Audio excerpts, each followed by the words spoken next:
This is the question about social media has come up so many times over the last 10 years of us doing digital marketing. And our answer has evolved over time, and it evolves even with the individual law firm and what they mean by social media.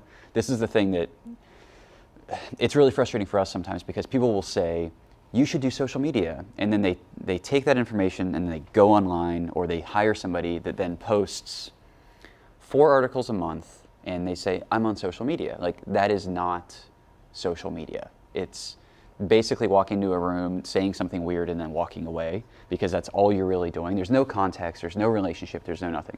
So when a firm gets involved, I would say first has to do with the personality of the lawyers in the firm, and is one of those attorneys, partners, going to say, I can be a vocal person in the community, and maybe they have a gregarious outlook, or they're already doing video, or they're doing something like that.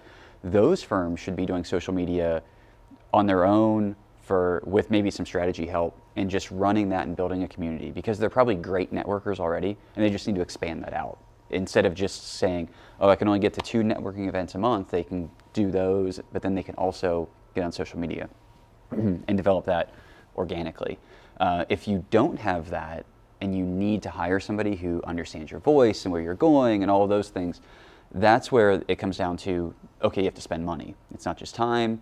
And should you invest in SEO or paid search or any other number of things, billboards, whatever, in order to get business? That's when it becomes a little bit more challenging to say, where does that fall in the hierarchy?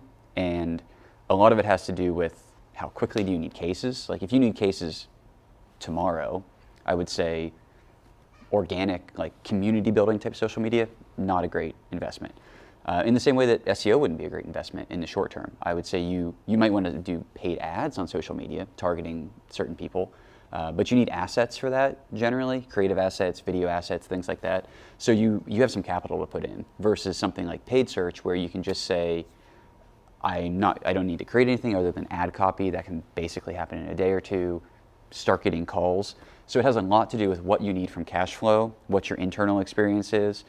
As a rule of thumb, I would generally put it somewhat in the middle. If you're having to outsource it, I would usually start with like a really strong web presence itself. Like, establish your brand, understand who you are. So brand first, website second, and then you can start telling that story of who you are through social media at the same time as you might be investing in other things. But I wouldn't put it first, because then you're going to just be talking about things that might not be super relevant, and might not be unified with the message you're trying to portray.